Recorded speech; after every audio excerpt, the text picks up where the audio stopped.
Bonjour à tous, merci d'être venus si nombreux aujourd'hui. Je suis très content de vous recevoir ici dans cette grande salle de conférence. Je ne vais pas vous mentir, ça a été assez tumultueux pour en arriver là, mais je suis très heureux d'arriver à cette belle cérémonie de remise des prix avec vous tous aujourd'hui. Alors, petit rappel pour les règles du jeu sur cette conférence, n'oubliez pas encore une fois de prendre un casque, puisque c'est une conférence qui est interprétée. Donc, si vous voulez suivre en français, vous vous positionnez sur le canal 2. Et si vous voulez suivre en anglais, vous vous positionnez sur le canal 1. Voilà, donc c'est très important de faire attention à ça si vous voulez bien suivre cette conférence. Alors, petite nouveauté pour cette cérémonie aujourd'hui, j'ai décidé finalement de prendre un micro, contrairement à d'habitude, puisque à chaque fois je me penche de cette manière et je risque de finir avec un mal de dos terrible à la fin de mes années CPS. Donc, je serai comme ça aujourd'hui avec vous, ça fait plus présentateur, je trouve ça plus sympa aussi. Je voulais remercier donc à tous d'être venus, évidemment tous les employés de la CPS qui sont devant nous aujourd'hui, ainsi que les membres du gouvernement, puisque c'est avant tout une collaboration, cet événement, une collaboration qui dure depuis maintenant 3 ans, puisque c'est la 3e édition du Pacific Dataviz Challenge. C'est une aventure qui a commencé donc avec Wissi Tao, qui ne peut pas être présente aujourd'hui malheureusement, qui est en métropole, mais qui revient, rassurez-vous. Donc c'est moi qui serai votre interlocuteur principal aujourd'hui. Donc, on va pouvoir commencer le début de cette présentation assez rapidement. Petite information aussi, je remercie mon collègue Ben Campion qui va gérer le live Twitter ou X maintenant. Donc, toutes les dataviz qui seront lauréates de la cérémonie de remise des prix seront publiées en ligne sur le Twitter de la CPS. Donc, vous pouvez suivre en ligne via @spc-live pour suivre la cérémonie aussi sur les réseaux sociaux. Donc oui, la CPS est connectée, on le montre aujourd'hui. Donc par rapport à ça, voilà, faites bien ce petit suivi si vous voulez, et si vous avez Twitter et X. Alors, assez rapidement pour l'agenda et l'ordre du jour, nous commencerons par une introduction de monsieur Dr Stuart Minchin, notre directeur général de la CPS, et c'est Franz Filimo Hahaou, j'espère que j'ai été bon sur la présentation, qui nous fera donc la présentation côté gouvernement. Malheureusement, Vaimoa Mouliava, ministre du gouvernement, n'a pas pu répondre présent finalement aujourd'hui en raison d'un problème médical. Donc voilà, on pense à lui, mais il sera présent sur le reste des événements, j'en suis certain. Donc merci Franz de prendre le relais un peu à la dernière minute. Donc suite à cette introduction de Dr Stuart Minchin et de Franz, nous aurons une présentation générale du challenge, puisque l'idée c'est que autour de cette table, je sais que tout le monde n'a pas forcément une claire idée de ce que c'est ce challenge, donc je suis obligé de passer par là pour vous rappeler un peu les règles du jeu de cette compétition. Et enfin, le moment que vous attendez tous, évidemment, c'est les lauréats de cette année. Alors je suis très excité et aussi honoré d'être devant vous aujourd'hui, parce que cette édition, pour moi, et pour l'ensemble de l'équipe organisatrice, un vrai succès. On parlera des chiffres dans la suite de la présentation, mais on a reçu plus de 95 dataviz, donc ce qui est assez énorme par rapport à l'année dernière. On double le nombre de dataviz reçus. Et non seulement en termes de quantité, on s'est amélioré, mais surtout la qualité des produits. Vous avez pu en apercevoir certaines à l'entrée dans le grand hall de cette conférence, salle de conférence. De belles dataviz, de beaux produits qu'on regardera tous un peu plus tard. Donc il faut vous dire que parmi ces prix, vous avez la crème de la crème aujourd'hui de ceux qui font du design, de ceux qui travaillent sur des dataviz. Ce sont des compétiteurs, ce sont des personnes qui sont aussi habituées à faire des compétitions comme le Pacific Dataviz Challenge. Donc vous avez dans ces prix les meilleurs sûrement du Pacifique, mais au-delà de ça, de l'Asie et du monde à ce sujet. Donc il faudra les applaudir bien fort quand ils seront nommés. Et enfin, nous aurons assez traditionnellement une session de questions-réponses pour répondre à toutes vos interrogations si vous en avez. Alors, je vais donc maintenant laisser la parole à Dr Stuart Minchin, notre directeur général, pour nous faire cette première introduction.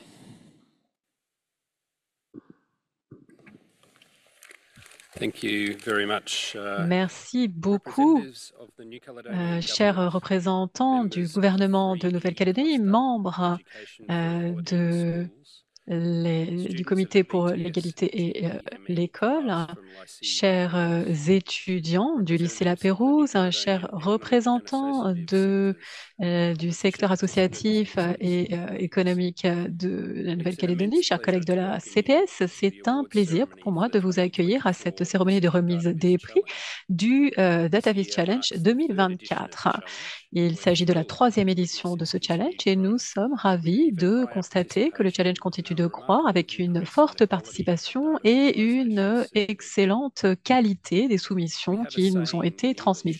Nous avons un dicton en anglais, une image vaut 1000 mots. Et les bénéfices potentiels d'une animation, d'un visuel, d'une vidéo, d'un poster pour rendre des données accessibles et compréhensibles à tout le monde est énorme. Aujourd'hui, nous célébrons le talent extraordinaire et la réussite de tous les participants qui ont rendu cette compétition cette année absolument extraordinaire. Le DataVis Challenge du Pacifique n'est pas qu'une compétition, c'est une opportunité unique de promouvoir également le Pacifique auprès du reste du monde. Et nous sommes ravis de voir un groupe aussi divers, aussi passionné de participants qui se rassemblent pour partager leur créativité.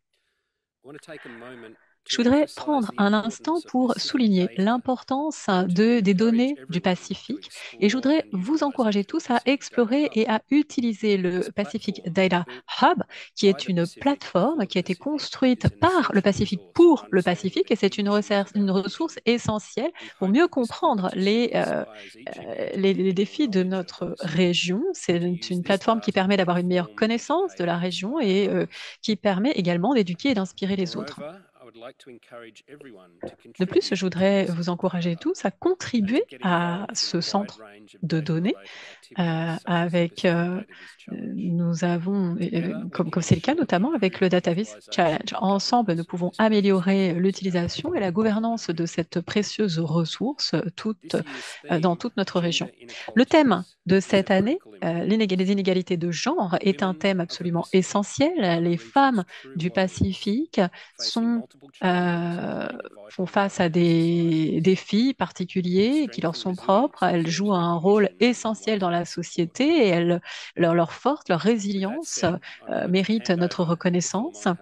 Et je vais à présent passer la parole à Philémon Dara qui va représenter le gouvernement de la Nouvelle-Calédonie et parler de la coopération multilatérale, notamment entre le gouvernement de Nouvelle-Calédonie et la CPS, qui est un exemple de ce que l'on peut atteindre lorsque l'on travaille ensemble. Merci.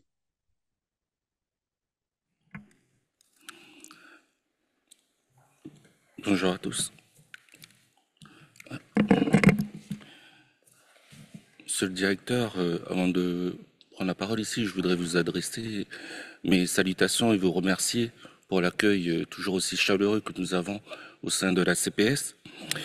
Et mes remerciements et mes salutations s'adressent également à l'ensemble des personnes qui sont ici en présentiel, mais également en virtuel, et ce, en vos grades et qualités. Je tiens également à remercier l'ensemble des producteurs de données sans qui, en fait, ce challenge n'aurait pu prendre vie, à savoir donc les directions de la Nouvelle-Calédonie que sont la DAS, la DTEFP, la DRH, FPNC et la DINUM, bien entendu la province sud, la SSNC. Par ailleurs, hormis le besoin de données, effectivement, il faut des producteurs de données, mais il faut aussi des messagers, des personnes qui permettent de faire la promotion de ce type de challenge et donc des forces vives. Et pour cela, je voudrais également remercier l'UNC et le cluster 3E, comité 3E. Je voudrais également adresser mes remerciements particuliers au duo de choc que représentent Léo et Wissi, qui malheureusement n'est pas avec nous. Je voudrais simplement conclure mon propos. Je ne serai pas long parce que je ne suis pas membre du gouvernement. Je vais simplement essayer de porter une idée de la part de M. Mulliava, qui en fait effectivement repose sur la coopération importante, les partenariats importants multilatéraux qui doit être renforcé entre la CPS et le gouvernement de la Nouvelle-Calédonie.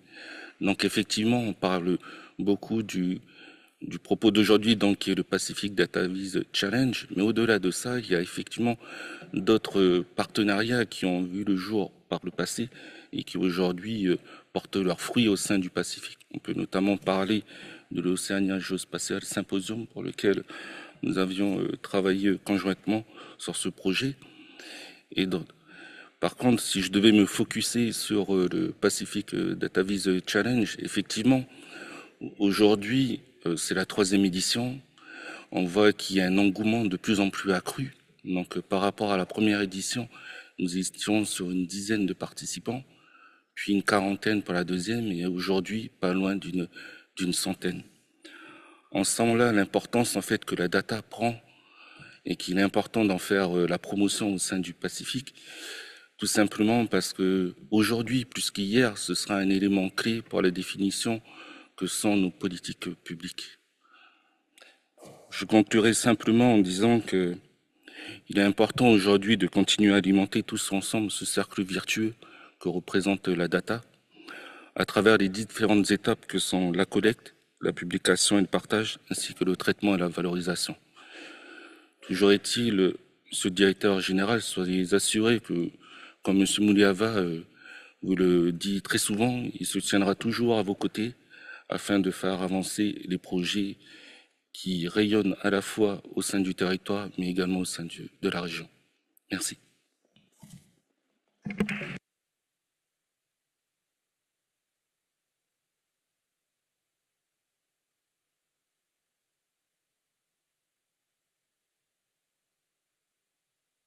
Pour ces 2 introductions inspirantes qui nous permettent de lancer officiellement cette cérémonie de remise des prix du Pacific Data Viz Challenge 2024. Donc maintenant, si on peut revenir sur la présentation et donc la suite de cette cérémonie, on va pouvoir maintenant passer aux choses qui vous intéressent. Donc là, aujourd'hui, je vous présente juste moi-même, puisque je suis très narcissique, évidemment. Léo Campolidor, data analyst à la CPS, et ma collègue Wissitao, que je ne veux pas oublier, qui ne peut pas être présente avec moi aujourd'hui. Donc on est habitué à travailler ensemble sur chaque conférence, mais je sais qu'elle pense fort à nous et j'ai du mal à me dire qu'elle puisse trouver le sommeil ce soir en métropole, puisqu'à mon avis, elle doit nous suivre aussi sur Zoom. Et j'en profite pour remercier aussi donc tous ceux qui sont présents sur Zoom et toutes les personnes présentes à l'étranger, puisque c'est une compétition internationale. Et je pense aussi à mes collègues de Fidji qui m'ont aidé aussi sur cette édition cette année. Alors, je suis obligé de passer par cette présentation un peu classique du challenge pour vous rappeler les clés un petit peu de ce qui fait son organisation. Donc, quand est-ce que ça a lieu ce challenge? On a commencé cette année le 1er mai. Normalement, on voulait faire une durée du challenge de 2 mois, donc du 1er mai à fin juin. Simplement, on a dû décaler cette deadline initialement prévue, puisque comme vous le savez, la Calédonie a connu des événements et suite à cela, pour être assez juste vis-à-vis de l'ensemble des participants internationaux, on a accordé un délai supplémentaire à l'ensemble des participants. Alors forcément, les Calédoniens étaient contents de cette modification, mais je vous assure que l'ensemble des participants, en retard sur leur travail, étaient aussi très contents finalement de pouvoir avoir ce délai supplémentaire. Donc on n'a pas eu de difficultés à ce niveau-là et je pense que c'était une bonne décision. Alors qui peut participer? Vous pouvez participer individuellement ou en tant qu'équipe, comme d'habitude. Et l'objectif, encore une fois, c'est de pouvoir créer une data viz originale. Alors, ça, c'est les grandes lignes un petit peu de ce que c'est une data viz, que je présente assez classiquement aussi. Mais j'aime bien utiliser une métaphore que j'avais commencé à utiliser dans la conférence de lancement pour essayer de vulgariser encore plus notre sujet.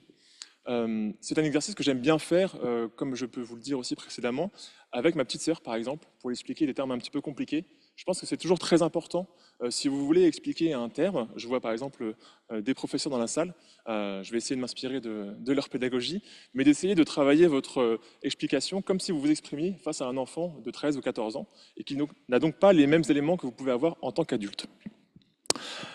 Alors, finalement, la data viz, qu'est-ce que c'est? Vous voyez la visualisation des données comme une carte au trésor, pour comprendre des informations complexes. Tout comme les explorateurs sur un navire jadis, que ce soit du Pacifique ou dans le monde entier, ils utilisaient des cartes pour se guider. Les navigateurs étaient donc, pour ainsi dire, les premiers à utiliser des données, que ce soit une orientation, un cap, le sud, l'est, l'ouest, une coordonnée GPS. Ils utilisaient des données pour pouvoir se repérer sur l'océan et ainsi naviguer. Imaginez maintenant que vous ayez une montagne de chiffres. C'est comme avoir avec vous un coffre rempli de trésors, rempli de pièces précieuses. Simplement, vous ne pouvez rien en faire. Et bien finalement, la visualisation de données crée une carte, un guide qui va vous permettre de transformer ces chiffres, ces données, en graphiques, cartes ou diagrammes colorés qui seront simples à comprendre, faciles à comprendre. Ainsi, cela va vous permettre de repérer des tendances, des actualités, des caractéristiques et des relations entre vos données. Au lieu d'être submergé maintenant par une mer de chiffres, vous avez une boussole pour vous guider. Un exemple aussi très connu de DataVis qu'on a pu voir dans le monde entier, et quand on parle de DataVis, je pense que cet exemple est assez marquant, c'est les cartes qu'on a pu avoir lors de la propagation du virus Covid-19. On les a toutes vues passer sur des journaux, sur des médias télévisés, pour nous montrer le cumul de cas qu'il pouvait y avoir par pays. Et ces cartes ont été fondamentales pour la plupart des preneurs de décision, pour les politiques, pour pouvoir peut-être endiguer sur cette région le Covid avant de s'attaquer sur cette région et donc décider par exemple où ils doivent acheminer des vaccins en priorité. Et donc cet exemple montre clairement l'importance des datavis pour pouvoir comprendre une information en un coup d'œil. Alors cette année, on avait forcément encore plein de prix à gagner. On a eu encore un petit peu plus de budget et surtout de nouveautés. Alors, le plus gros changement, c'est qu'on a toujours deux catégories, la catégorie interactive et la catégorie statique. Interactive qui correspond un peu les tableaux de bord que vous pouvez voir, des dashboards, des sites web, des applications. Donc c'est vraiment le côté interactif. Quand vous cliquez sur un bouton, ça va faire changer votre donnée, ça va faire évoluer votre graphique, etc. Et ensuite, on avait la catégorie statique qui correspond plus à des posters, des affiches, des images, des dessins et qui touche parfois un plus large public encore. Vous avez pu voir donc les exemples dans le hall, ce sont des datavis statiques. Donc là, sur ces deux catégories, nous avons trois prix. Le premier de $3 000, le deuxième de $2 000, alors dollars US pour préciser, le troisième de $1 000 et pareil pour la catégorie statique. Et enfin, cette année, comparé aux deux éditions précédentes, on voulait créer deux catégories spéciales pour récompenser d'une part les jeunes et pour encourager la participation des jeunes, donc, et ainsi permettre d'avoir simplement des étudiants et puis des jeunes qui puissent s'immerser, en tout cas gagner ce terrain de la DataVis et essayer d'apprendre des choses à ce niveau. Et enfin, encourager davantage aussi la participation du Pacifique. Et donc c'est pour ça qu'on a réservé aussi un prix du Pacifique pour encourager ces communautés à participer au Pacific DataVis Challenge. Dans ce challenge, on a eu 5 formidables juges. Honnêtement, ce sont des pointures dans leur domaine, tous ceux que vous voyez à l'écran. Donc que ce soit Ali, Kat, Craig ou encore Maël et Kingwe, ce sont 5 experts dans leur domaine, avec chacun leur petite patte qui a permis d'avoir un jury assez complet. Ils ont tous participé au webinaire, sauf Kingwe. Donc c'est des personnes, par exemple, je pense à Craig, qui va être plus sur dans l'animation 3D. Sa spécialité, c'est la cartographie. Ali, qui va être plus quelqu'un qui va être très porté sur le storytelling, mais aussi sur le design du DataVis. Et Maëlle, par exemple, qui était experte des données sur les inégalités de genre.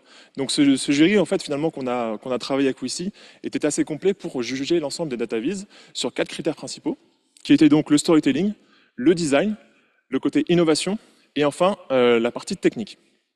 Et je ne vais pas vous mentir, cette année, j'étais très heureux qu'on n'ait absolument rien à juger avec, en tout cas pour le jury final, puisque la compétition était telle que ça aurait été très difficile de donner un gagnant. Donc on a délégué ça très gentiment à ces 5 experts, et eux aussi, honnêtement, nous ont dit que c'était très compliqué de leur part. Et c'est pour ça qu'on a la chance d'ailleurs d'avoir sur Zoom quelqu'un qui va nous faire un retour de son expérience. Donc c'est Kat Greenbrook, qui est data storyteller. Donc j'espère que j'ai pas trop fait de faute sur la prononciation. Et c'est l'autrice d'un livre, The Data Storyteller's Handbook, que je conseille à tous si vous souhaitez en savoir un peu plus sur la DataVis. Donc si on peut passer maintenant la parole à Kat pour son retour d'expérience en tant que juge, s'il vous plaît. Et merci Kat encore une fois de te rendre disponible.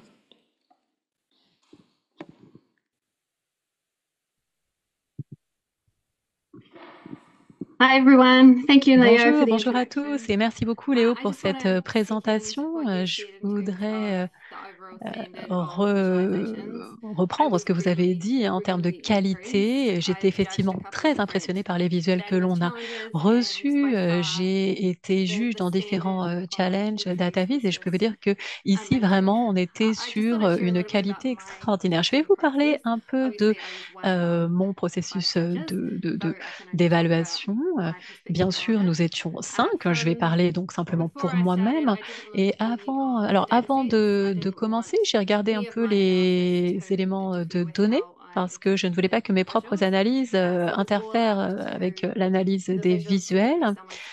Et je voulais que les visuels me permettent de mieux comprendre les données. Pour ce qui est des critères,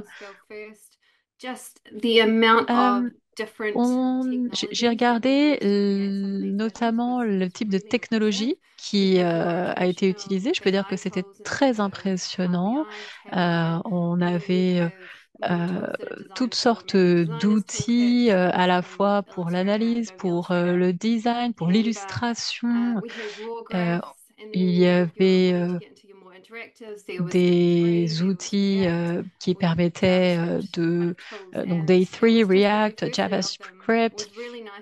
Tous les outils étaient extrêmement pointus et c'était tout à fait intéressant à constater en tant que juge. Pour ce qui est du design, on s'est demandé comment fonctionnait la visualisation. Est-ce que la présentation fonctionnait? Est-ce que les couleurs étaient bien choisies? Est-ce que ça fonctionne? Est-ce que ça me donne les informations dont j'ai besoin? Est-ce que ça me permet d'améliorer mon point de vue? Est-ce que c'est un bon design? Pour ce qui est de l'innovation, c'était un des critères. Alors pour moi, il s'agissait de faire les choses un peu différemment. Et c'est un petit peu différent de la technique et du design.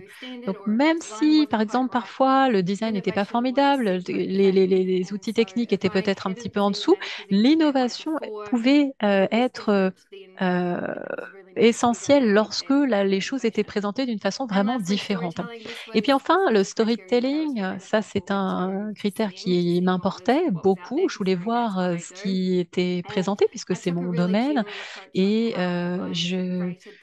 j'ai donc été vraiment, j'ai bien fait attention à la façon dont je jugeais de ce point de vue. Je voulais vraiment voir comment les candidats, il y avait certains visuels qui vraiment me tenaient la main pour m'emmener vers l'interprétation des données. Parfois, c'était de façon avec une structure narrative, notamment, qui était très solide. Et en tout cas, j'ai été très impressionnée par la qualité de certains de ces visuels de ce point de vue. Donc, dans l'ensemble, je pense que si vous ne gagnez pas aujourd'hui, ne soyez pas trop déçus parce que ça ne veut pas dire que votre visuel n'était pas bon. Ça veut simplement dire que la compétition était très, très serrée. Et donc, je voudrais féliciter absolument tout le monde qui a participé. Je vous assure que vraiment, les travaux étaient d'excellente qualité. Donc, félicitations à tout le monde.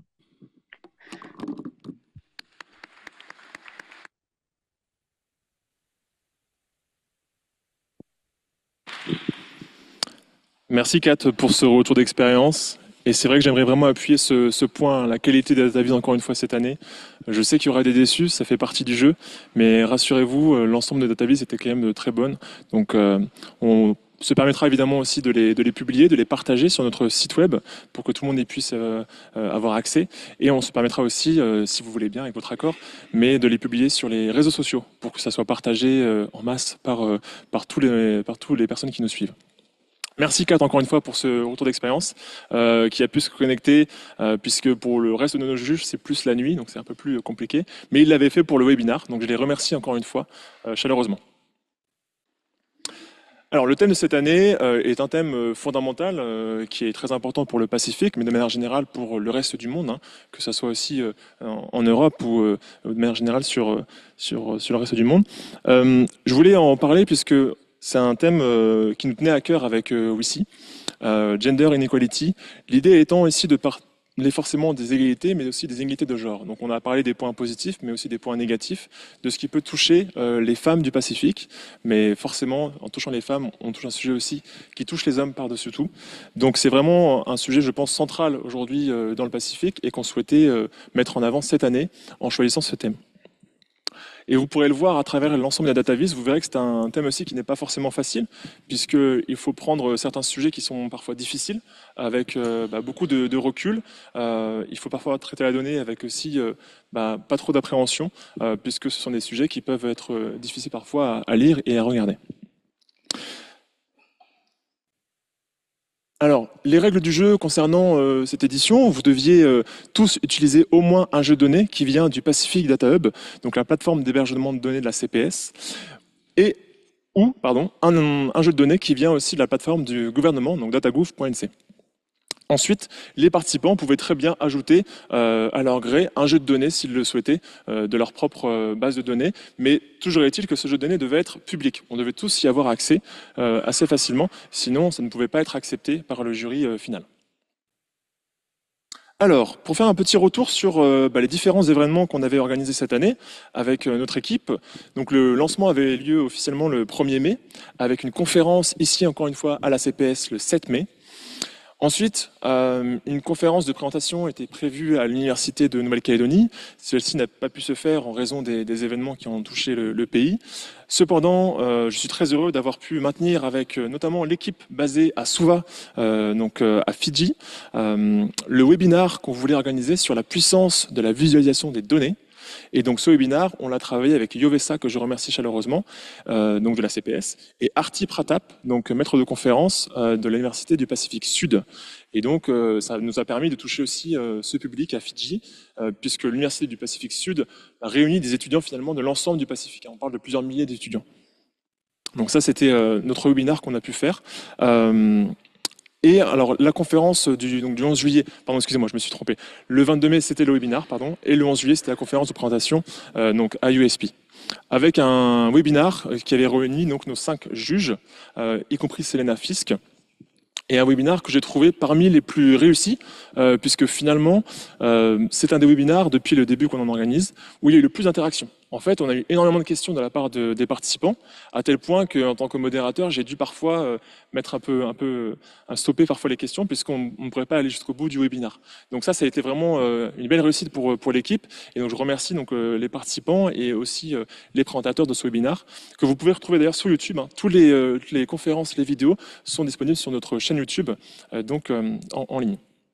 Et donc enfin, on y est, le 31 juillet, donc on a pu fermer l'application pour soumettre sa DataVis, et on se retrouve ici tous ensemble aujourd'hui, le 13 août, pour la cérémonie de remise des prix. Alors, donc le webinaire dont je vous ai parlé, c'était les 5 experts qui ont participé à ce webinaire, qui étaient Craig, Selena, Maël, Ali et Kat, donc 4 que nous avons écoutés juste à l'instant. Je vous conseille de les suivre pour ceux qui sont intéressés par la DataVis sur LinkedIn. Ils ont quasiment tous au moins un compte LinkedIn et ils participent beaucoup à la communauté de la visualisation de données. Et donc c'est super intéressant si vous voulez avoir un petit peu des news et surtout comprendre un peu comment le monde de la DataVis évolue avec ces experts. Donc ça, c'est la présentation et les différents partenariats qu'on a pu entreprendre cette année. Certains ont pu aller au bout, d'autres un peu moins suite aux événements. Mais dans tous les cas, nous avons bien eu cette présentation à l'Université du Pacifique Sud. On a pu travailler malgré tout avec l'UNC. Je sais que des professeurs ont utilisé le Pacific DataVis Challenge pour l'intégrer dans leur programme comme requis en validation d'un semestre. Et donc ça, c'est top. Hein. C'est vraiment notre objectif. C'est qu'à terme, on ait le monde pédagogique qui puisse se saisir de ce sujet pour en faire un sujet tout simplement d'études en classe et donc que les élèves puissent s'en approprier. Et donc on a des exemples à l'université mais aussi dans les lycées. J'appellerai tout à l'heure un professeur pour en parler avec le lycée Blaise Pascal. On avait des présentations prévues aussi à Mont-d'Or et Jules Garnier qui n'ont pas pu avoir lieu, mais elles auront lieu l'année prochaine, on continuera de travailler avec eux. Donc je tiens vraiment à remercier le monde pédagogique, hein, c'est vraiment très important que vous puissiez nous suivre. Je pense que c'est vraiment un travail collaboratif là-dessus et les étudiants ont tout à gagner, notamment sur des sujets comme les inégalités de genre. Et enfin le cluster 3E qui est présent parmi nous avec Véronique Mollo et l'ensemble de ses collaborateurs et collaboratrices que je ferai intervenir tout à l'heure. Alors finalement, vous pouvez me dire, très bien, ce challenge, c'est génial, mais pourquoi encore une fois on fait ce challenge? En fait, l'idée principale derrière ce challenge, c'est d'abord de promouvoir le Pacifique au reste du monde. Le Pacifique, si on prend un petit peu de recul sur cette région, pour beaucoup, ça ne reste qu'un océan. Beaucoup oublient parfois que donc il y a des îles avec des habitants dessus, des personnes qui sont touchées par des problématiques comme le changement climatique notamment. Et de par sa nature insulaire, le Pacifique peut être plus fragile notamment sur des sujets comme ça. Donc c'est pour ça que pour nous, il nous semble essentiel d'informer en fait la communauté mondiale, mais l'ensemble des personnes qui travaillent sur le Pacific Database Challenge sur ces problématiques. Donc première chose, c'est qu'on promeut l'idée de promouvoir le Pacifique pour le reste du monde. Ensuite, on veut faire en sorte que les données du Pacifique soient accessibles. On veut les promouvoir encore une fois et qu'elles puissent être partagées donc par tous les participants qui vont les utiliser lors de cette compétition, mais aussi avec tout le réseau que ça va générer, qu'on puisse connaître ces données. Donc à travers le Pacific Data Hub ou encore la plateforme du gouvernement Open Data NC. Et enfin, l'idée ici d'inspirer à travers les databases que vous avez pu voir dans le hall de la grande salle de conférence et celles que vous verrez qui sont les databases gagnantes. L'idée est d'inspirer sur des questions clés du Pacifique qui nous touchent tous, chacun, et donc de pouvoir forcément éduquer, d'une part, que ce soit des étudiants, mais même des esprits plus âgés, de pouvoir les inspirer aussi sur des solutions, sur des politiques à mettre en place pour améliorer ces problématiques, et donc aussi quelque part d'éveiller certaines consciences, d'interpeller à travers un message, à travers une phrase, à travers un chiffre, qui va pouvoir nous faire réfléchir sur ces sujets, comme notamment les inégalités hommes-femmes. Et évidemment, le principe même de la data vise, c'est de faire en sorte qu'elle soit accessible. La donnée, c'est super, mais si elle n'est pas utilisée derrière et elle n'est pas regardée, eh bien finalement, elle n'est pas utile pour nous tous. Donc, en créant une data vise, on permet aussi à que finalement cette data soit accessible à tous. Alors, maintenant, la partie pour moi la plus intéressante avec les prix évidemment, c'est les chiffres clés finalement de cette année à travers la participation, l'origine des participants aussi. Donc je vais d'abord me concentrer sur cette première slide. On a ici donc un visuel avec les principaux chiffres donc de cette année. On peut voir donc 95 datavises. Pour rappeler les chiffres de l'année précédente, on était plus autour de 43 datavises. Donc pour voir le progrès qu'on a réalisé à ce niveau. C'est des personnes qui viennent du monde entier. Là, c'est une belle fierté aussi parce qu'on a des personnes qui représentent les 5 continents et donc de 25 pays et territoires. Donc vous verrez à travers la carte qu'on verra juste après, c'est vraiment très global.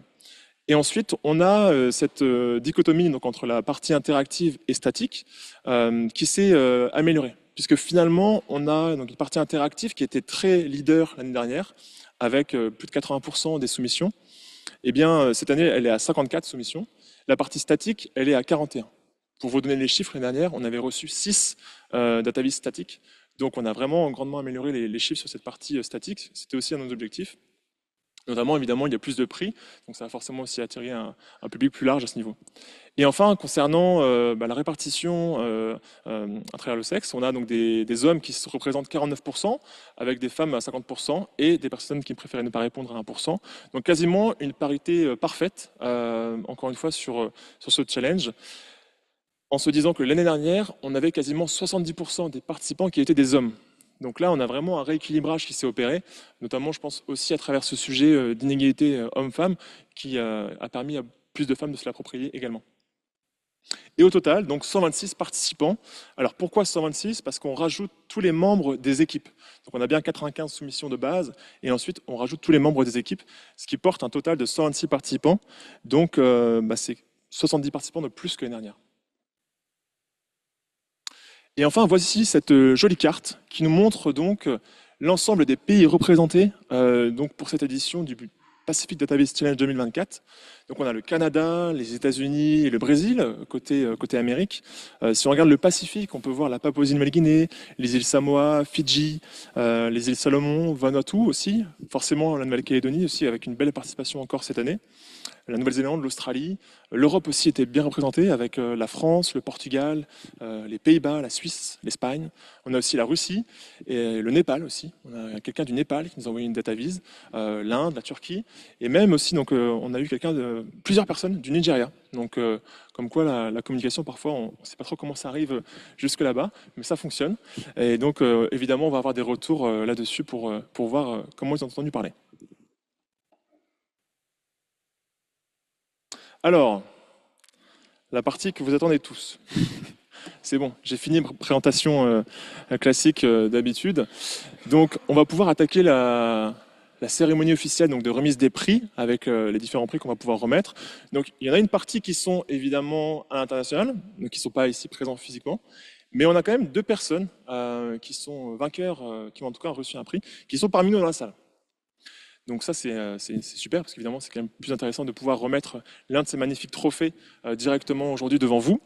Donc, peu importe qui va gagner, j'aimerais que vous puissiez tous vous échauffer un petit peu les mains et les applaudir très très chaleureusement quand ça va commencer. Entraînez-vous, allez-y. Voilà, un peu plus fort. Voilà. Super. C'est exactement ce que je voulais entendre. Alors, si on reprend donc la présentation, on va commencer par la première gagnante. Donc, c'est le 3e prix de la catégorie interactive. Elle nous vient de Malaisie. Elle s'appelle Thalia. Donc, Thalia Lim.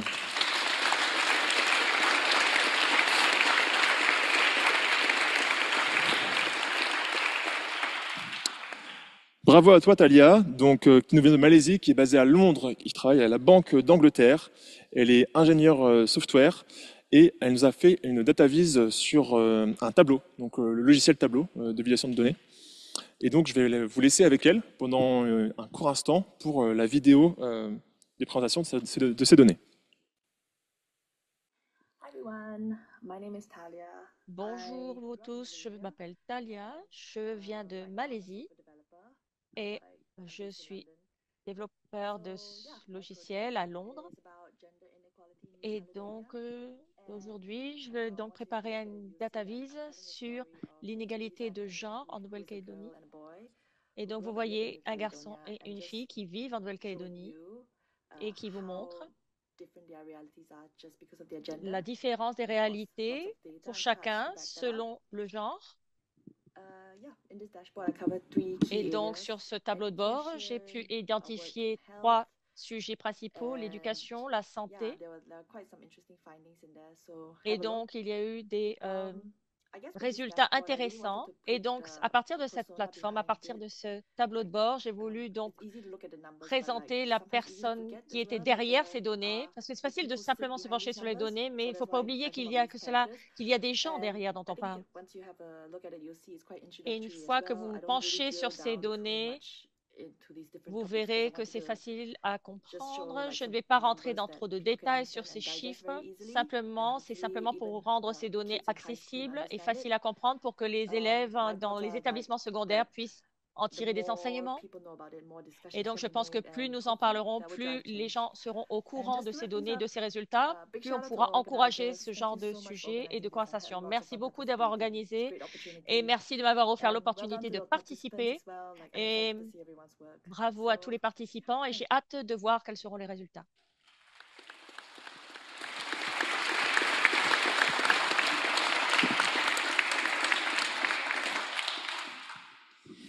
Donc voilà, vous avez pu échanger, en tout cas voir la vidéo présentation de la data vise de Thalia.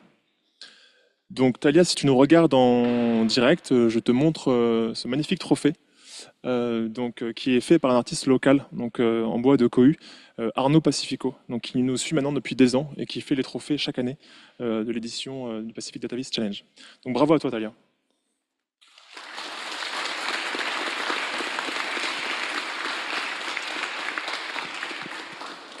Alors vous êtes très fort, hein, mais ça va durer 8 fois en tout, donc soyez endurants. Alors, juste pour souligner, ces data vise, donc c'est un dashboard, un tableau de bord très complet. Ce qui a touché notamment les membres de jury, pour vous donner un peu plus de détails, c'est le côté storytelling de cette data vise. On voit bien donc ici que Thalia, elle a développé 2 personas, donc Eni et Louisia, si je me rappelle bien des prénoms, mais justement avec 2 profils différents, un homme et une femme, et de voir en fait à travers tous les aspects de la société, l'éducation, l'accès à la santé, aussi sur les opportunités économiques, sur le travail, quelles sont les différences entre cet homme et cette femme à partir du moment où ils sont nés en Nouvelle-Calédonie.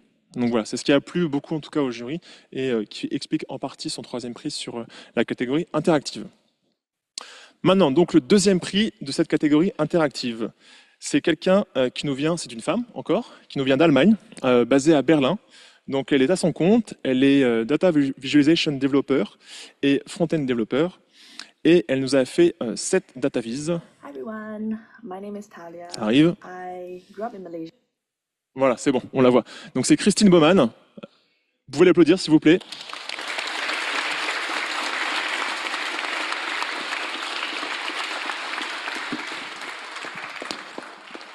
Je me permets de vous voler les trophées. Donc c'est ce trophée qu'elle remporte. Magnifique trophée, encore une fois, d'Arnaud. Donc bravo à toi Christine. Et maintenant, je vais vous laisser encore une fois avec elle pour qu'elle puisse vous présenter cette belle data viz. My name is Christine Baumann. Bonjour, je m'appelle Christine Baumann. Je suis donc un développeur de données en freelance en Allemagne.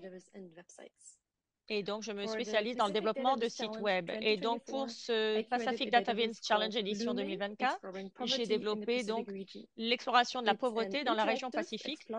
Il s'agit d'une visualisation des données qui est interactive pour aider à gérer donc les questions liées au seuil de pauvreté. Et donc, j'ai lié ceci au développement et mis cela en parallèle avec le développement d'une plante. Et donc, l'efflorescence d'une plante avec des fleurs pour symboliser la croissance et donc la destination pour se sortir de la pauvreté dans la région du Pacifique. Et donc, une grande fleur avec beaucoup de fluorescence montre un certain nombre de personnes d'un groupe d'âge donné face à la menace de pauvreté. Et donc, cette communauté fleurit. Et au travers de cette fluorescence, on peut donc identifier les différences par rapport à la pauvreté au travers de différents outils. L'interprète n'entend plus. L'efflorescence de cette plante est prise à partir de l'amborella, qui est une plante endémique de Nouvelle-Calédonie. Et cette métaphore souligne également les liens entre la pauvreté et le genre et les raisons liées à ce lien, et via la collecte de données et pour atteindre les objectifs de développement durable pour combattre la pauvreté. Et au travers de différentes technologies que j'ai utilisées pour développer ce data viz, et donc je vous invite à regarder et n'hésitez pas à me contacter via mon adresse. Merci beaucoup.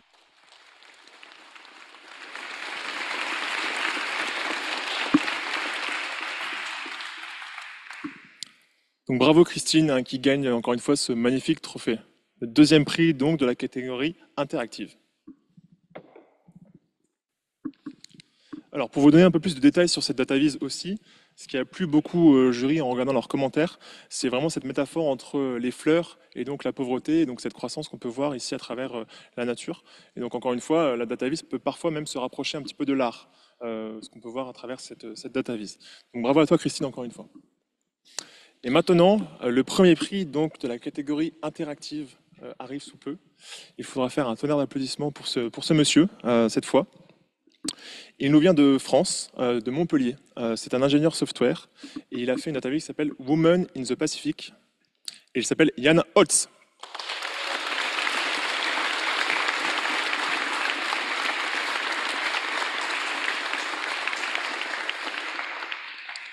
Donc Jan Holtz en métropole actuellement, donc tu gagnes ce magnifique trophée qui est assez lourd et que je devrais t'envoyer par la poste, mais sois assuré que tu le recevras bien en temps et en heure bientôt. Ça va nous coûter cher. Donc Jan Holtz qui remporte cette année donc la catégorie interactive, le premier prix. Bravo à toi pour ce travail qui a fait l'unanimité au niveau du jury. Donc je vais vous laisser encore une fois avec lui pour découvrir cette data viz et qui vous en parlera un peu plus que moi. Alors, petite précision avant de lancer la vidéo, Yann est en vacances, il a dû faire une vidéo un peu sous pression, mais il a fait l'effort en tout cas de nous présenter son travail. Donc voilà, excusez on va dire l'environnement. Hi, my name is Jan Holtz. I live in the south of France. Je m'appelle Jan Holtz, j'habite dans le sud de la France. Je suis un ingénieur de logiciels spécialisé dans la visualisation de données et je suis très heureux d'apprendre que j'ai reçu un prix qui est donc un essai donc en matière de visualisation et qui s'appelle Les femmes dans le Pacifique. Et donc, ici, vous avez des différents jeux de données qui montrent les différences entre les hommes et les femmes. Le premier de ces critères concerne le taux d'emploi, enfin le taux de non-emploi. Et donc, vous avez ici la possibilité de cliquer sur les îles qui vous intéressent et d'obtenir ces données. Ensuite, j'ai vérifié pour voir si en moyenne, les femmes touchaient moins en termes de salaire qu'un homme. Et donc, j'ai recueilli ces données. Et lorsque vous avez un point ici et que vous cliquez dessus, cela va mettre en lumière un certain groupe. Encore un autre point, c'est que vous avez ici un lien entre les textes et la cartographie liée. Ensuite, au plan de l'éducation, est-ce que les causes inhérentes de cette différence entre les hommes et les femmes et de cette inégalité de genre est liée à l'éducation? Et donc ici, encore une fois, sur la carte liée, vous pouvez voir selon les îles concernées que les résultats varient. Et donc, voilà ce que je peux vous dire. Voici le petit projet que j'ai créé pour ce projet. Avant que je ne vous quitte, je voulais sincèrement remercier les organisateurs ainsi que les membres du jury et remercier Joseph, mon stagiaire, qui m'a beaucoup aidé avec les données, ainsi que mon ami Geoffroy, qui m'a informé de ce challenge. Je vous souhaite une bonne journée. Merci beaucoup.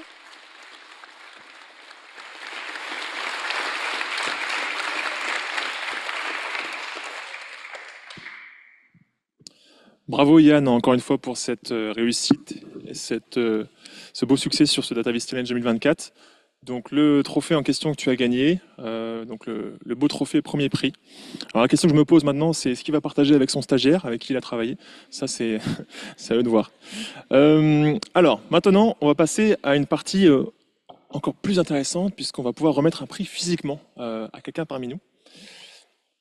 Alors la prochaine catégorie est la catégorie Pacifique. Et donc, j'aimerais que quand cette personne se lève et me rejoigne, vous lui fassiez en tout cas un triomphe, s'il vous plaît, pour Fiona Oumpa, s'il te plaît, si tu peux nous rejoindre.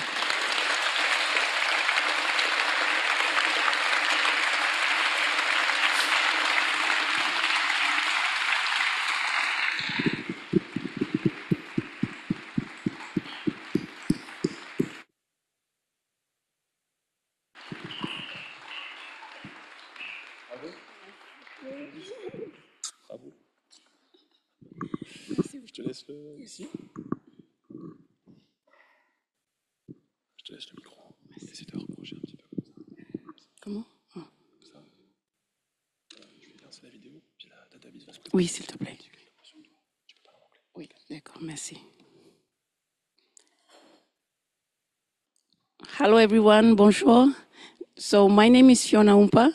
I'm originally from Je Papua New Guinea, m'appelle but I'm based Fiona here in Oumpa, New je viens de Caledonia, Papouasie-Nouvelle-Guinée, mais je suis basée ici, je réside en Nouvelle-Calédonie. Je vous prie d'excuser ma voix voilée, j'ai perdu un peu ma voix ce matin. Je suis très heureuse et pleine d'humilité de voir que mon projet a été nommé parmi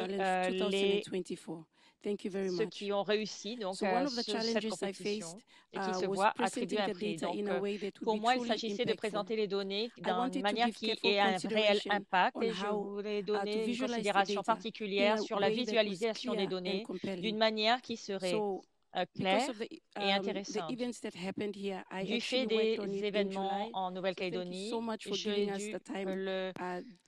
j'ai dû utiliser donc la prolongation qui nous a été accordée en juillet pour pouvoir finaliser mon projet.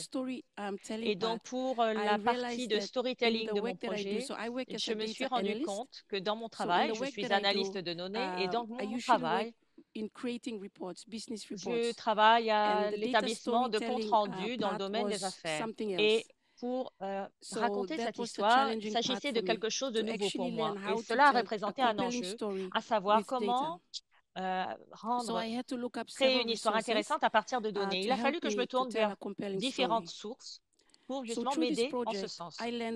Au travers de ce projet, I learned the profound impact the data storytelling can have in raising awareness du réel impact que peut avoir la visualisation des données sur des sujets d'importance pour le Pacifique.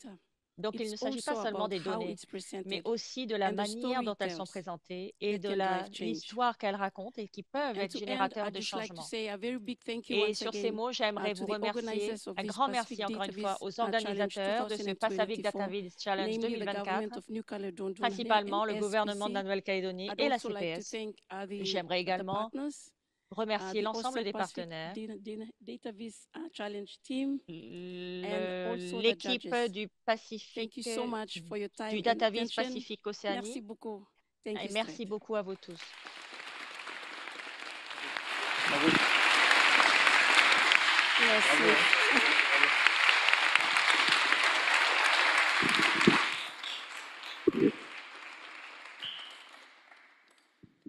Bravo, Bravo Fiona. Bravo Fiona, je sais que tu nous suis depuis un petit moment en plus, que tu es très active sur LinkedIn pour nous encourager à continuer cette aventure. Et donc merci à toi et aussi à cet excellent DataVis que tu as fait, qui parle de briser le silence et libérer la parole. Donc un message très fort à travers toutes les données qu'elle a pu partager. Donc c'était le premier prix physique que je pouvais rendre aujourd'hui. Il y en aura un deuxième, mais soyez un petit peu patients. On va passer maintenant donc à la catégorie statique. Pardon, je suis un peu trop vite.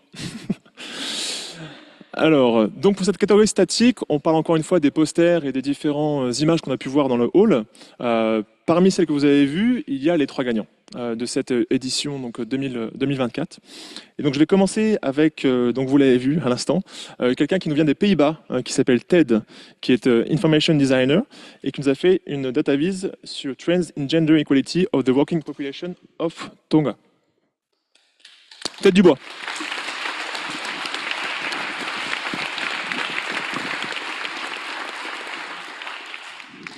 J'en ai perdu mon outil, mon micro, c'est pas grave. Donc bravo à Ted qui remporte donc ce 3e prix du Pacific DataVis Challenge donc 2024 sur la partie statique. Donc bravo à toi Ted et je t'enverrai également ton prix qui est disponible juste devant donc Stuart Minchin, directeur général de la CPS.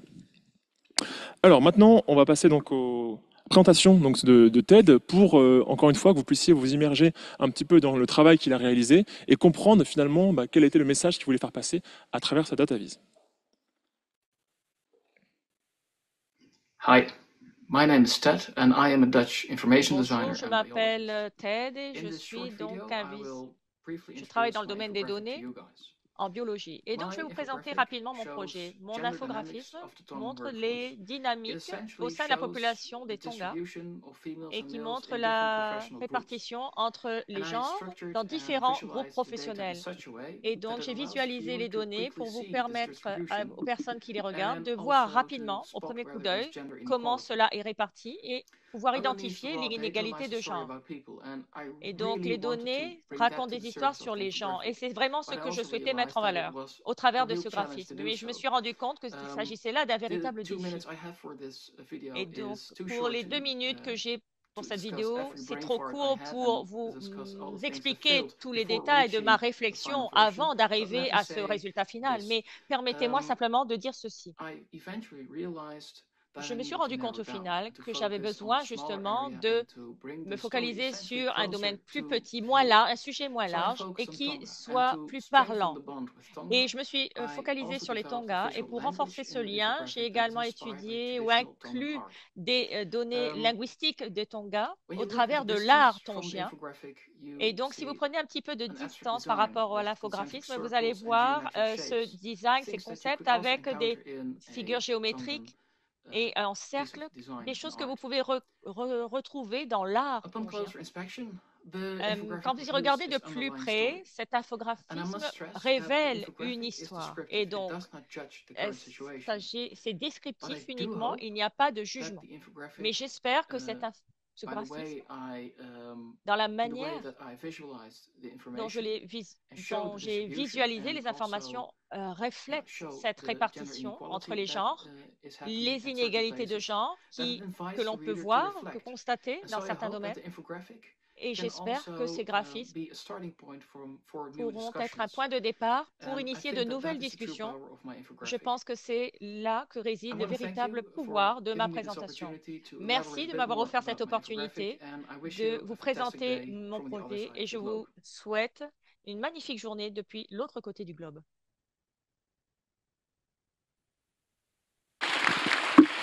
Donc bravo à toi Ted, tu gagnes ce 3e prix, donc ce magnifique trophée encore une fois que tu peux voir à l'écran. Donc félicitations à toi pour tout ce que tu as fait et ton travail. Bravo.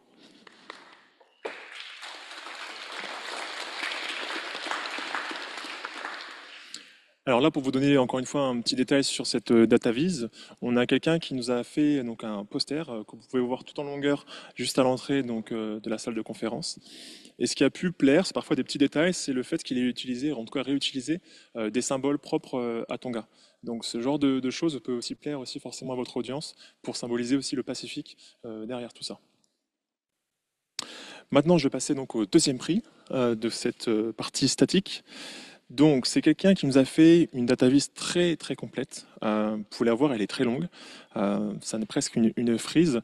Et c'est une DataVis vraiment, vraiment très très surprenante, mais très intéressante de manière générale, du début jusqu'à la fin. Elle nous vient donc d'Espagne, elle est designer, et elle a fait une DataVis qui s'appelle De l'enfance à la vieillesse. Donc, un tonnerre d'applaudissements pour Estebalitz Legarreta Gallo. My name is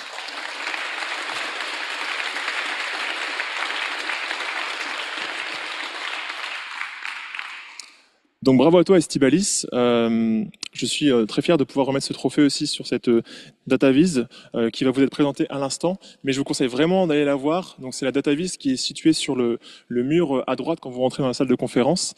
Donc c'est vraiment plusieurs pages en fait de DataVis avec toute une histoire qui raconte vraiment le parcours de femmes de leur enfance jusqu'à leur vieillesse. Je vous laisse encore une fois en compagnie avec elle pour qu'elle puisse vous expliquer concrètement ce qu'elle a fait à travers ce travail et qu'est-ce qu'elle voulait faire passer comme message.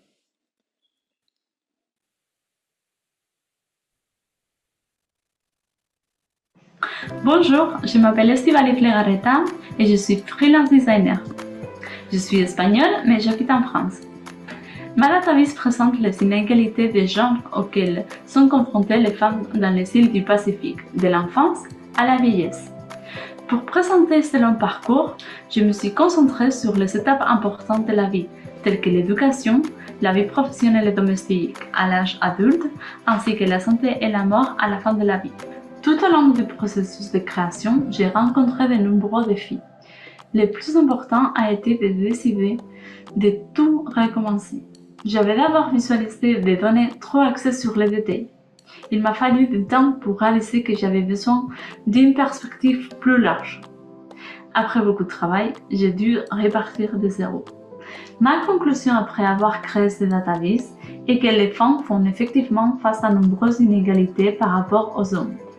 Sur le plan éducatif, les femmes sont mieux formées, mais elles rencontrent plus de difficultés à entrer sur le marché du travail et à obtenir des postes de direction. De plus, elles sont moins bien payées. Historiquement, les femmes ont été responsables des tâches domestiques, tandis que les hommes sont les chefs de famille.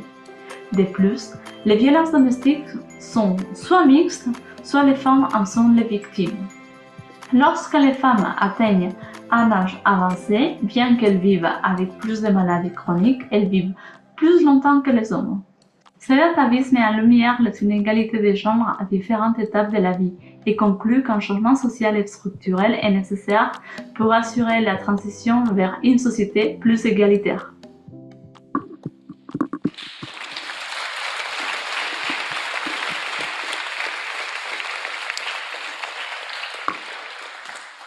Donc bravo Estibalitz qui gagne donc ce 2e prix donc de la partie catégorie statique avec ce magnifique trophée et donc les $2000 américains associés à ce prix.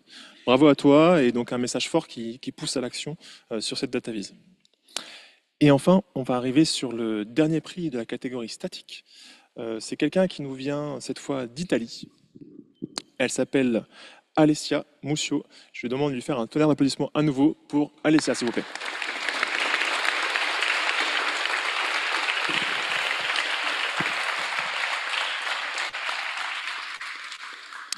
Donc Alessia qui nous a fait aussi un joli message. Alors ce qu'il faut que vous sachiez, c'est qu'évidemment toutes les personnes que vous voyez à l'écran ne sont pas au courant de quel prix elles ont gagné. Donc c'est vraiment aussi la surprise pour eux de ce côté-là, tout comme les juges qui apprennent aujourd'hui l'évaluation générale. Donc c'est la surprise pour tout le monde, sauf pour moi évidemment. Donc Alessia, elle nous a fait un joli message.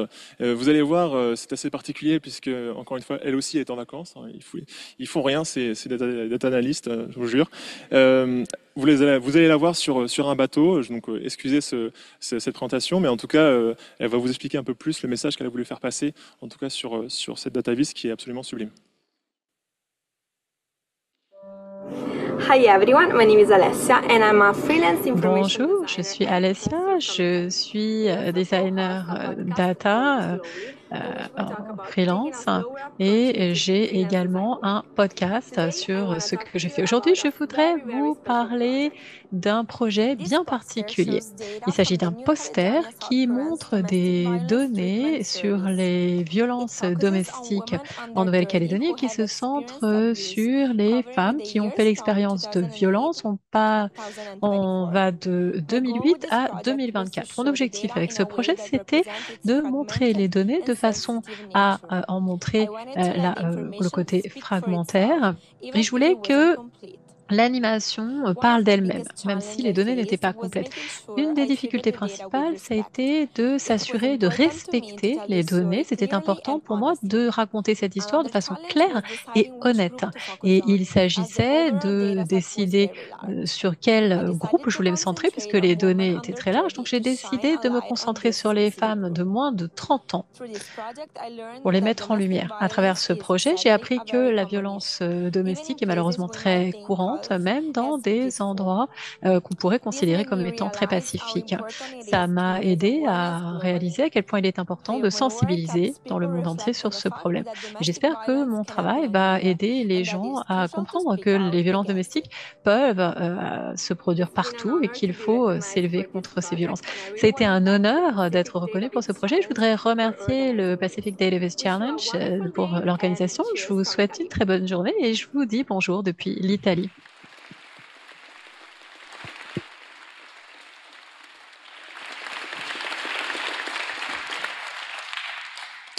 Donc, grand bravo à Alessia qui remporte donc le premier prix cette année de l'édition 2024 du Pacific Datavis Challenge de la catégorie statique. Bravo à elle encore une fois et on peut l'applaudir encore une fois s'il vous plaît.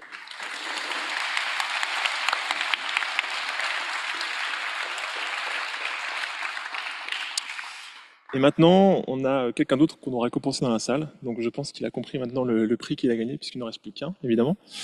Donc, j'aimerais qu'on puisse faire, s'il vous plaît, encore une fois un triomphe, comme on l'a fait pour Fiona, mais cette fois à Elliot Limner, s'il vous plaît.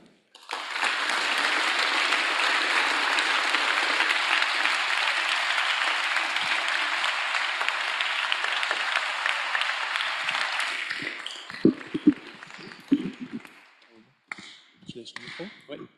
Puis, je présente.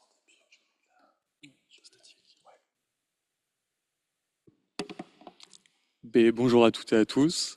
Merci. Donc, je m'appelle Elliot Limner, j'ai 23 ans et je suis actuellement étudiant en géomatique à l'Université du Québec à Montréal. Et je suis surtout en ce moment en Nouvelle-Calédonie parce que je suis en stage à l'œil à l'Observatoire de l'environnement. Donc voilà, j'ai fait une datavis statique sur les inégalités de genre face au cancer en Nouvelle-Calédonie. Donc j'ai utilisé 2 jeux de données. D'abord celui sur les cas diagnostiqués et ensuite celui sur les causes de mortalité auxquelles j'ai extrait uniquement les décès liés au cancer. Et j'ai réalisé cette datavis sur un traitement de texte type Word en faisant mes traitements sur Excel. Donc pour ce qui est des résultats principaux de cette datavis, on observe d'abord tout en haut au milieu qu'on a une augmentation du nombre de cas annuels à la fois chez les hommes et chez les femmes, mais cette augmentation est plus rapide chez les femmes, surtout ces dernières années. Ensuite, on remarque que le cancer est la première cause de mortalité en Nouvelle-Calédonie, devant les maladies respiratoires notamment, avec notamment pour les cancers principaux, ceux liés aux poumons et au cancer du sein. Et ensuite, le dernier résultat principal, c'est que les hommes sont plus touchés, mais que les femmes sont touchées à un âge plus tôt. Donc voilà pour ce qui est des résultats principaux. Et je remercie les organisateurs du challenge et les autres participants. Donc merci à tous. Super, bravo.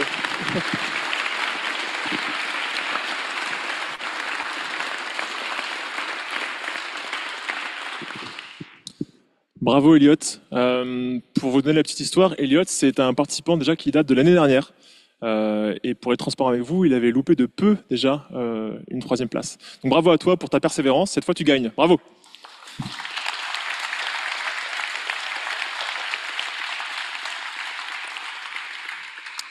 Donc Elliot, oui, a gagné le prix jeune, hein, donc la catégorie jeune de cette année. Donc voilà nos champions de cette année, nos 8 champions que vous pouvez voir à l'écran.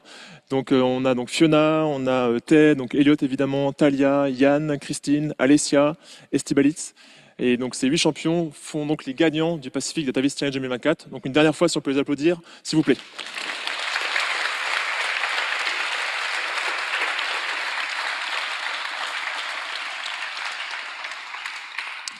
Je vous avais dit que ce serait long les applaudissements, je vous ai prévenu. Donc maintenant sur la dernière partie, et peut-être petit message avant de continuer. Encore une fois, je veux remercier l'ensemble des participants. Ce n'est pas parce que votre travail n'est pas récompensé aujourd'hui qu'il ne valait pas le coup d'être publié. C'est vraiment, encore une fois, un message qu'on souhaite souligner, c'est la qualité des DataViz qu'on a reçus. Donc vraiment bravo à l'ensemble des participants qui ont pu contribuer à cette édition 2024. Vous avez fait un travail formidable et on ne manquera pas donc de partager vos différentes DataViz puisqu'elles étaient toutes vraiment intéressantes. Donc merci à vous et j'aimerais qu'on puisse remercier donc l'ensemble des participants. Merci s'il vous plaît.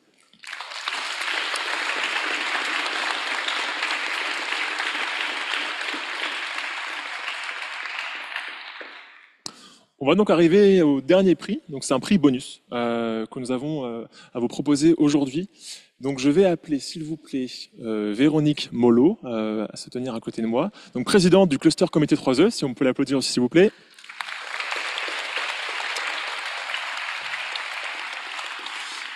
Je vais appeler aussi Olivier, donc enseignant au lycée La Pérouse. C'est ça. Merci d'applaudir Olivier s'il vous plaît.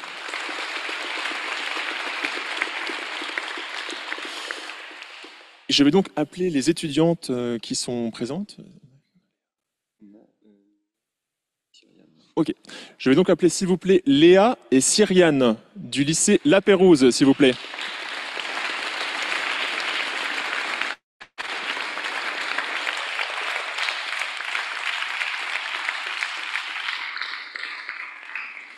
Bonjour. Donc, bravo à toutes les deux. Vous allez pouvoir voir dans quelques instants le prix que vous avez gagné. Alors, dans un premier temps, je voulais souligner encore une fois l'engagement du monde pédagogique. C'est vraiment super important qu'on puisse travailler encore une fois ensemble là-dessus. Et l'appel que j'ai reçu d'Olivier qui galérait un petit peu à soumettre ses DataViz, on a pu ensuite discuter de l'engagement qu'il avait eu avec sa classe finalement de pouvoir s'approprier ce challenge cette année. Il va vous parler un petit peu de son expérience. Mais encore une fois, s'il y a d'autres professeurs dans la salle, des enseignants, on peut travailler ensemble et c'est avec grand plaisir qu'on puisse en fait, répéter cette expérience qu'il y a eu avec La Pérouse, mais avec d'autres lycées, évidemment, en Nouvelle-Calédonie, mais de manière générale dans le Pacifique et en particulier notamment aussi à Fidji, donc notre antenne. Donc je vais laisser la parole maintenant à Olivier en premier, s'il peut te présenter, et je te laisse le micro. Bonjour à tous, je suis Olivier Leclerc, je suis donc enseignant en économie-gestion au lycée La Pérouse et j'ai avec moi quelques étudiantes de BTS Gestion de la PME. Et en fait, on s'est lancé dans ce challenge qui a vraiment été un challenge pour nous au retour en fait en établissement après les événements que nous avons connus. Et ça a été un moyen un petit peu de remobiliser tout le monde très rapidement. En fait, on s'est avec beaucoup d'humilité engagé sur ce challenge en 6 jours. Et donc, j'ai parlé le jeudi pour rendre les travaux le mercredi. Donc, évidemment, ça ne sera pas au niveau de ce qu'on a pu voir précédemment. Mais nous, ça nous a permis de vraiment nous remobiliser tous. Même moi, j'ai participé à mon petit niveau en rendant un travail pour m'engager avec mes étudiants. Et c'était assez rigolo aussi, puisque en fait, on a fait un travail donc je suis professeur d'économie-gestion. Là, j'étais sur un cours d'économie avec eux. Et on parlait du monde du travail en Calédonie. Et donc, je leur avais demandé de faire un travail manuscrit, justement de data visualisation, mais manuscrit. Et suite à ce rendu, j'ai une étudiante qui m'a dit, mais monsieur, il existe un challenge, je sais pas, il faudrait que vous regardiez, ça vous plairait. Et donc, c'est à partir de ce moment-là, donc elle aurait dû être là, mais elle est absente, Maureen, pour la citer. Et en voyant ça, je me suis dit, mais c'est super ça, allons-y, il faut y aller, fonçons. Donc, les étudiants, comment vous dire, mon travail, mon sacerdoce quotidien, c'est les mobiliser. Donc, j'ai dû vraiment faire un travail de harcèlement, hein, on va employer les mots clairement, pour qu'ils rendent le travail en temps et en heure. Ça s'est fait à 23h47 le mercredi soir sur le dernier travail rendu, mais ça a été, voilà, on a réussi. Et donc je suis très fier d'eux. Ils ont vraiment bien travaillé, surtout les étudiantes qui vont vous présenter leur travail m'ont très agréablement surpris, puisqu'elles, en 2-3 jours, elles ont rendu un travail vraiment de qualité. Donc je sais que ça leur a demandé beaucoup de travail. Ils ont travaillé en groupe pour cela. Donc combien vous êtes en classe? 26? Je sais plus. Oui, vous savez pas non plus. Bon, grosso modo, 26 étudiants, étudiantes, et donc ils ont travaillé en groupe de 4-5 pour la plupart. Et ils ont tous et toutes rendu des travaux, voilà, à différents niveaux, évidemment, d'accomplissement. Mais en tout cas, ils ont tous rendu quelque chose, et ça, c'était vraiment très important. Et d'autre part, donc moi, je travaille aussi avec une task force au vice-rectorat, avec mon inspecteur d'économie-gestion, qui est pour le numérique en économie-gestion. Et donc, c'est vrai qu'on en a parlé avec Léo, c'est quelque chose, je pense, dans lequel il faut qu'on s'intègre, et que ça se prête tout à fait sur des classes de BTS, mais même sur des niveaux inférieurs, même en lycée, sur des classes d'économie-gestion comme les STMG, qui sont des classes qui ont besoin justement de se mobiliser comme ça, et ils sont toujours partants sur ce genre de projet, en fait. Donc c'est vraiment quelque chose sur lequel je pense qu'on va travailler à l'avenir avec Léo et puis avec les équipes d'économie-gestion du territoire. Voilà. Merci de m'avoir écouté. Bravo participants.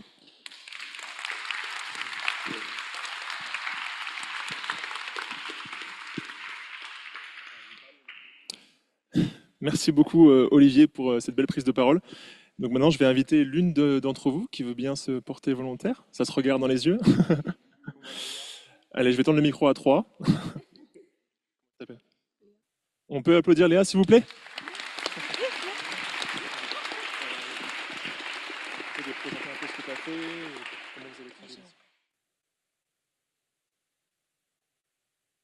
Bonjour, du coup moi je m'appelle Léa, je suis en deuxième année de BTS avec ma collègue, on va dire comme ça, voilà, Cyriane, et du coup nous on a travaillé avec, on était 5 en tout dans notre équipe, c'était un peu serré du coup par rapport au manque de temps, du coup par rapport aussi aux événements qui se sont passés, et du coup, nous, on a essayé de vous faire une présentation sur des codes couleurs.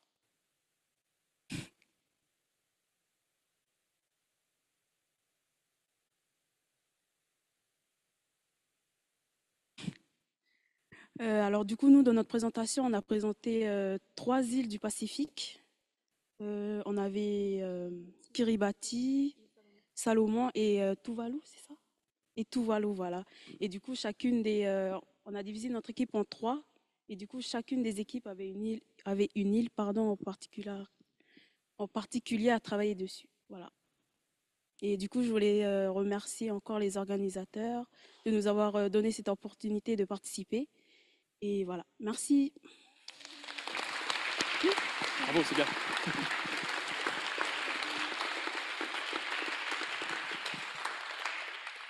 Bravo Léa pour cette prise de parole, c'est pas évident, je pense que c'est sûrement ta première fois devant tant de monde, donc bravo à toi. C'est un exercice pas facile. Bravo, on l'encourage. Donc ce prix, pour vous donner un peu plus de détails, pourquoi on l'a fait donc avec Véronique Mollo.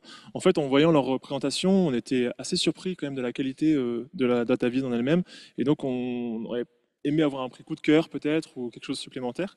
Et c'est là que Véronique Mollo et sa grande bonté est arrivée vers nous en nous proposant de faire un prix, donc le prix du cluster que j'ai appelé Cluster Comité 3E. Donc elle va vous en parler un peu mieux que moi, je vais lui laisser la parole. Mais encore bravo à votre équipe. Je sais que vous avez travaillé aussi le week-end pour rendre ce travail, donc c'est bien. Bravo à votre engagement. Et vous formez aussi donc, la jeunesse donc, de la Calédonie et aussi l'avenir. Donc bravo à vous, jeunes femmes. Bravo.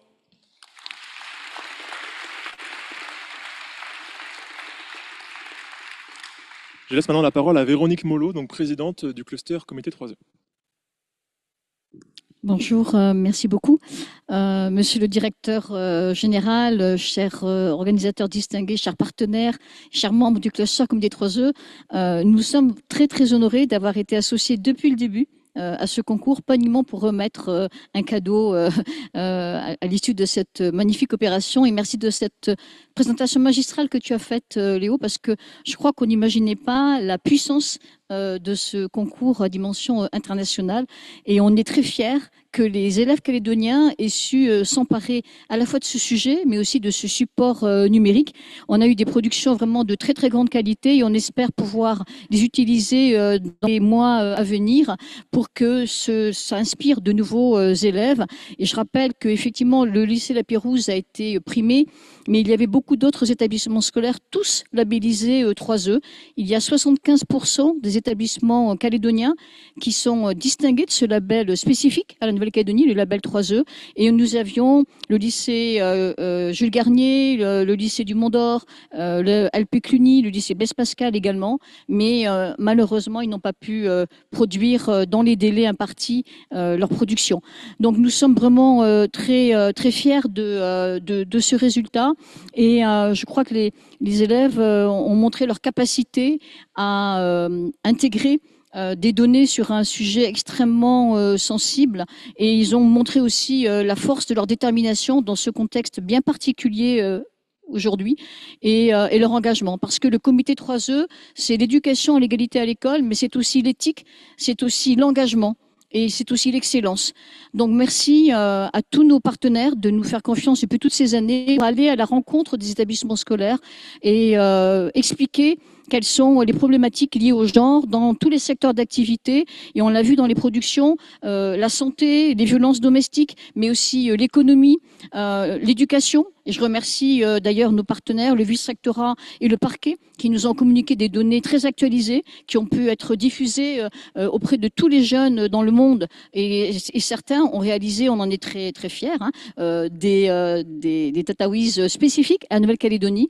Donc vraiment, c'était pour nous la première fois, mais nous sommes très touchés de pouvoir contribuer à cette conscientisation des inégalités de genre, et surtout nous remercions les élèves parce que aujourd'hui deviennent des ambassadeurs de ces sujets qui sont des sujets majeurs dans la société calédonienne. Et donc pour remettre les prix à nos élèves, eh bien j'aimerais que certains membres du cluster qui me font le plaisir d'être là aujourd'hui viennent à mes côtés, parce que le collectif, eh bien, il réunit que des experts. On est plus de 70 experts et ils sont tous bénévoles, sont des scientifiques, des anthropologues, des économistes, des professeurs, des historiens, peu importe. En tout cas, chacun apporte sa modeste contribution et je suis très très heureuse d'en avoir quelques-uns aujourd'hui à mes côtés. Donc, si vous le voulez bien, venir avec moi pour qu'on remette les diplômes à nos 2 élèves lauréats. Donc, on aurait aimé les récompenser bien davantage, mais nous restons une association, certes éligible au mécénat, mais avec des moyens simples, contraints, mais nous remettons quand même à chacune et à chacun un diplôme. C'est un diplôme qui est précieux pour accéder souvent à des écoles. C'est important d'en avoir. Et puis, un chèque de 5 000 francs que vous utiliserez. Nous espérons que vous en ferez un bon usage. Voilà. Donc, est-ce que vous voulez venir à mes côtés, Lorraine, Aline, Stéphanie?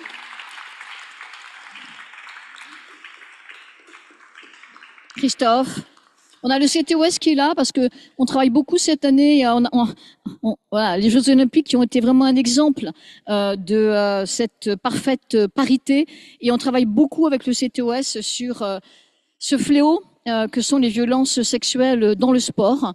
mais aussi les inégalités dans certaines filières sportives. Donc Christophe, et puis bien sûr nos partenaires de la Maison de la Famille de la Confiance, les forces de l'ordre, qui nous sont d'un précieux secours au quotidien et qui interviennent tout le temps dans nos classes. Voilà, merci à chacune et à chacun.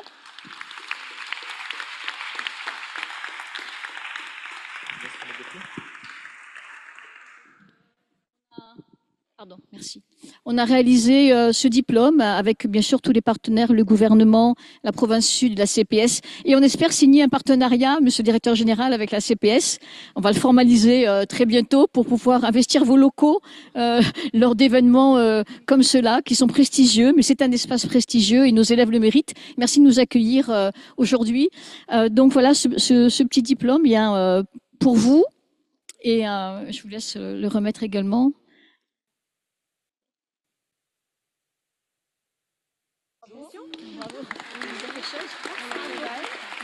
En fait, vous le remettrez à vos collègues. Hein, on en a combien? 5? On a 5, donc voilà. Et puis on a aussi un diplôme pour le professeur. Enfin, un diplôme, non, c'est un cadeau sportif pour le prof. Voilà, ouais, c'est pour vous. Je vous expliquerai après. Les enveloppes, c'est les chèques. Donc, il y en a 3, 2. Oui, non, mais là, aujourd'hui, pour leur donner aujourd'hui, j'ai déjà préparé. Ok, merci beaucoup au cluster comité 3E. Notre chef d'établissement du lycée La Pérouse, monsieur Gilou Kewe, également en fait partie. Il n'a pas pu être présent aujourd'hui, mais en tout cas, il est au courant que nos étudiants ont participé au challenge et que certains ont été récompensés. Donc je sais qu'il les félicitera de vive voix à la rentrée. Merci beaucoup encore une fois.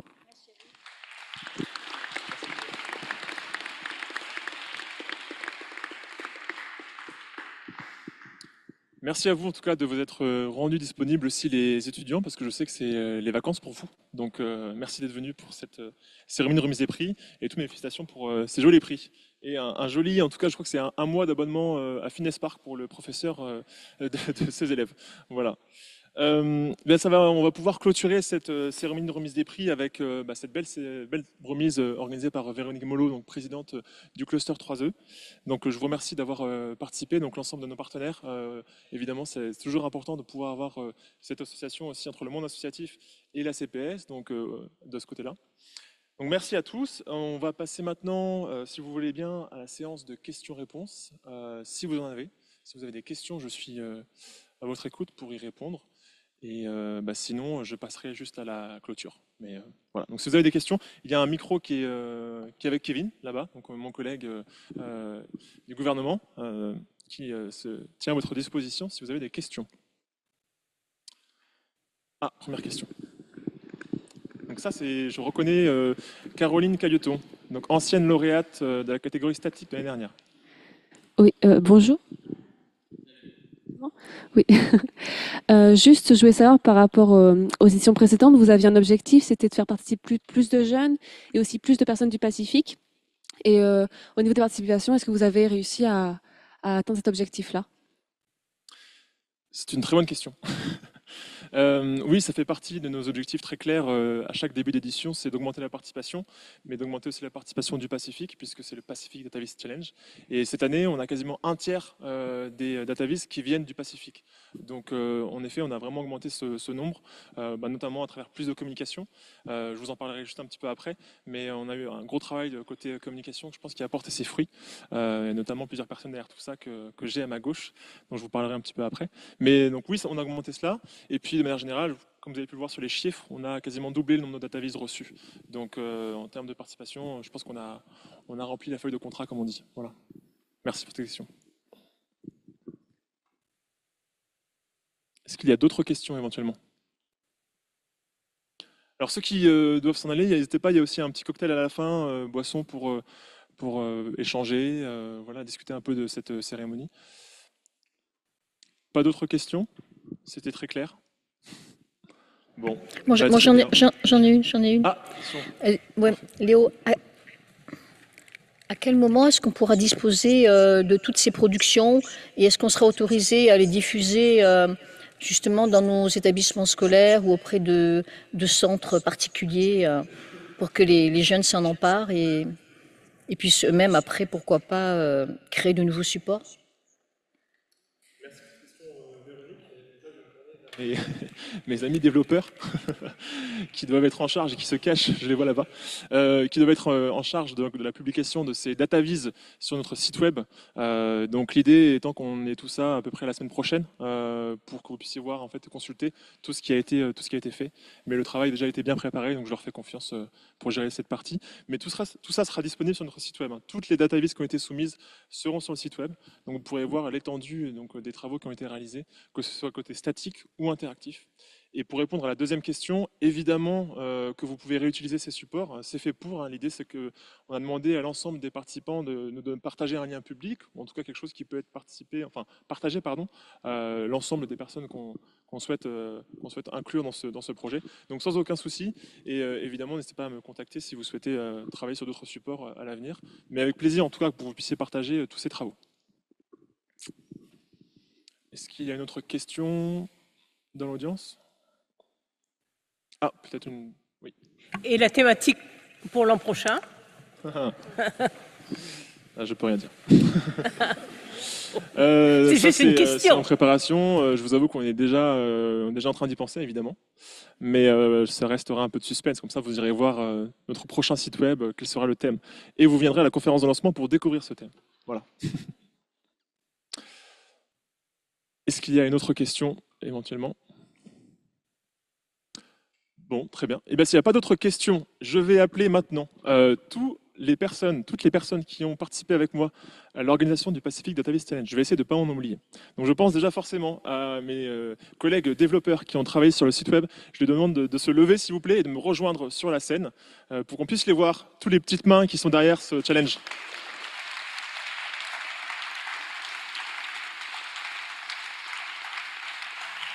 Je vous présente Stan le plus grand, et Thomas un peu petit à côté. Voilà. Donc les Batman et Robin du développement, comme je les appelle maintenant. Je vais appeler aussi Amandine Sour, une collègue qui a travaillé sur toute la partie collecte de données, processing des données, pour qu'elle puisse développer ensuite sur .stat et sur le Pacific Data Hub. Amandine Sour, s'il vous plaît. Je vais tous vous regarder pour tous vous appeler. Je pense aussi évidemment à Kevin. Donc Kevin, c'est le Spielberg du teaser. C'est quand je lui ai fait cette idée de faire une bande-annonce un petit peu du challenge, il avait tout de suite trippé sur ce que je voulais faire. Et donc on est parti très très loin, peut-être un peu trop loin, mais on s'est bien amusé. Kevin, s'il vous plaît, du gouvernement. Donc j'en profite pour remercier toute la DINUM, donc la division de WICI, qui nous a beaucoup aidé sur ce challenge, donc cette collaboration. Je la vois à côté de moi. Je présente June, s'il vous plaît, de Digital Tribe, l'agence de communication avec qui on a travaillé, qui a fait un travail formidable pour cette édition. C'est aussi grâce à elle qu'on a plus de participation du Pacifique et de manière générale. Donc bravo à toi. Je vais appeler aussi Pascal, je la vois plus, elle a dû partir. Et Ujos, s'il te plaît, si tu peux nous rejoindre. Donc Ujos qui a fait toute la partie sur le teaser, donc c'est lui le caméraman, la partie vidéo donc de l'agence. Il fait partie de l'équipe d'Avengers de la communication. Donc voilà, bravo à toi. Je vais voir ensuite le reste de mes collègues, je les cherche dans la salle. Bah évidemment Phil, donc mon manager, mon boss, qui continue de me faire confiance. Donc Phil, si tu peux nous rejoindre aussi, s'il te plaît. Bravo à lui aussi.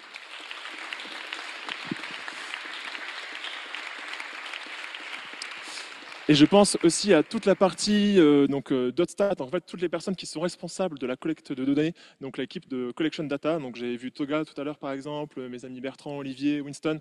Donc sans eux, on n'aurait pas forcément de données du Pacifique, donc c'est hyper important aussi de les remercier. Donc j'y tenais à ce moment-là.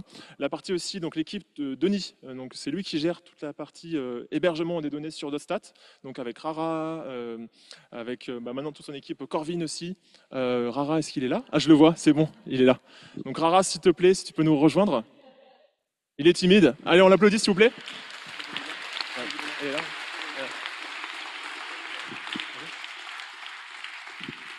Voilà, donc merci Rara de représenter l'équipe. J'appelle aussi Angelina qui nous a fait l'application pour développer les juges. Voilà, Angelina, merci.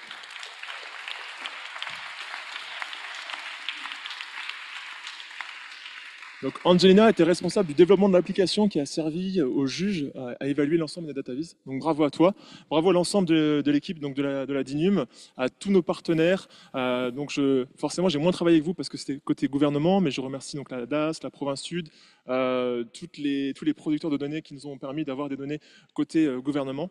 Et évidemment donc côté CPS, les pays, parce qu'en fait sans les pays on n'aurait pas forcément de données non plus. Donc là c'est un message un peu général de ce côté-là.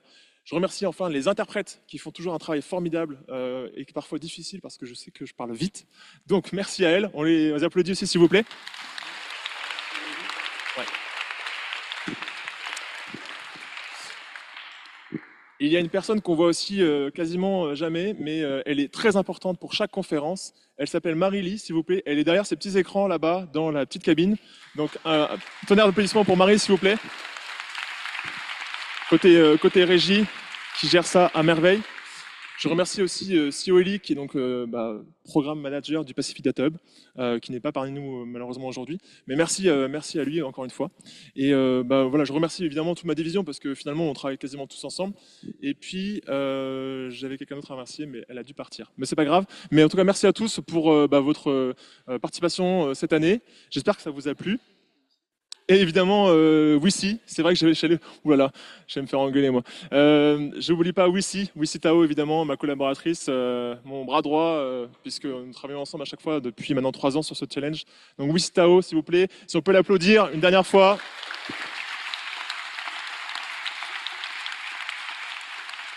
Bravo à tous. Dernier message, voilà, si vous êtes déçus, c'est pas grave, reparticipez s'il vous plaît l'année prochaine. Il y aura peut-être plus de prix, plus d'argent à gagner, on ne sait pas. Je me tourne vers Phil cette fois. Je rigolais bien sûr. Donc merci à tous. Je vous souhaite maintenant bonne continuation. Et puis vous pouvez maintenant profiter du cocktail qui est servi normalement en dehors de la salle. Et puis au revoir et à bientôt. Merci.